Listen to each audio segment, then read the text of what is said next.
आए सुनते हैं कहानी धोखेबाज का अंत। किसी स्थान पर एक बहुत बड़ा तालाब था। वहीं एक बूढ़ा बगुला भी रहता था। बुढ़ापे के कारण वह कमजोर हो गया था। इस कारण मछलियां पकड़ने में असमर्थ था। वह तालाब के किनारे बैठकर भूख से व्याकुल होकर आंसू बहाता रहता था। एक बार एक केकड़ा उसके पास आया। बगुले को उदास देखकर उसने पूछा, मामा तुम क्यों रो रहे हो? क्या तुमने आजकल खाना पीना छोड़ दिया है? अचानक यह क्या हो गया? बगुला ने बताया, पुत्र, मेरा जन्म इसी तालाब के पास हुआ था। यही मैंने इतनी उम्र बिताई। अब मैं सुना है कि यहाँ 12 वर्षों तक पानी नहीं बरसेगा। केकड़े ने पूछा, तुमसे ऐसा किसने कहा है? बगुला ने कहा, मुझे एक ज्योतिषी ने यह बात बताई है।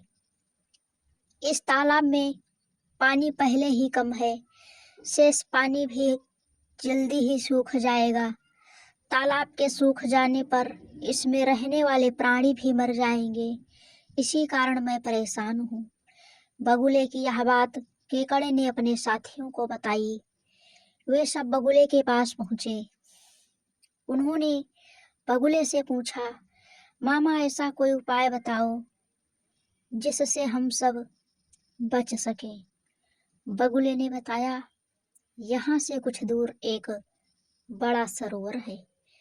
यदि तुम लोग वहां जाओ तो तुम्हारे प्राणों की रक्षा हो सकती है। सभी ने एक साथ पूछा, हम उस सरोवर तक पहुंचेंगे कैसे? चालाक बगुले ने कहा, मैं तो अब बूढ़ा हो गया हूँ। कुछ लोग चाहो तुम लोग चाहो तो मैं तुम्हें पीठ पर बैठाकर उस तालाब तक ले जा सकता हूँ। सभी बगुले की पीठ पर चढ़कर दूसरे तालाब में जाने के लिए तैयार हो गए। दुष्ट बगुला प्रतिदिन एक मछली को अपनी पीठ पर चढ़ाकर ले जाता और जब शाम को तालाब पर लौट आता। इस प्रकार उसके भोजन की समस्या हल हो गई। एक दिन केकड़े ने कहा, अब मेरी भी तो जान बचाइए। बगुले ने सोचा कि मछलियां तो वह हर रोज खाता है, आज केकड़े का मांस खाएगा।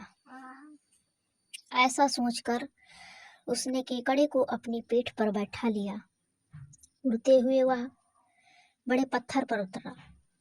जब वह हर दिन मछलियों को खाया करता था, केकड़े ने वहां पर पड़ी हुई हड्डियों को देखा। उसने बगुले से पूछा, मामा सरोवर कितनी दूर है?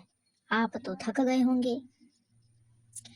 बगुले ने केकड़े को मूर्ख समझकर उत्तर दिया, अरे कैसा सरोवर?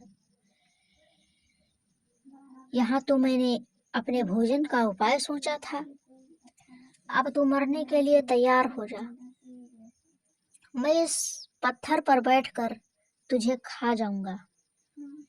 इतना सुनते ही केकड़े ने बगुले की गर्दन जकड़ ली और तेज दांतों से उसे काट डाला। बगुला वहीं मर गया। केकड़ा किसी तरह धीरे धीरे तालाब तक पहुंचा। मछलियों ने जब उसे देखा तो पूछा, अरे केकड़े भाई, तुम वापस कैसे आ गए? मामा को कहाँ छोड़ आए? हम तो उनके इंतजार में बैठे हैं। यह सुनकर केकड़ा हंसने लगा। उसने बताया, वह बगुला महाठग था। उसने हम सभी को धोखा दिया। वह हमारे साथियों को पास के एक चट्टान पर ले जाकर खा जाता था।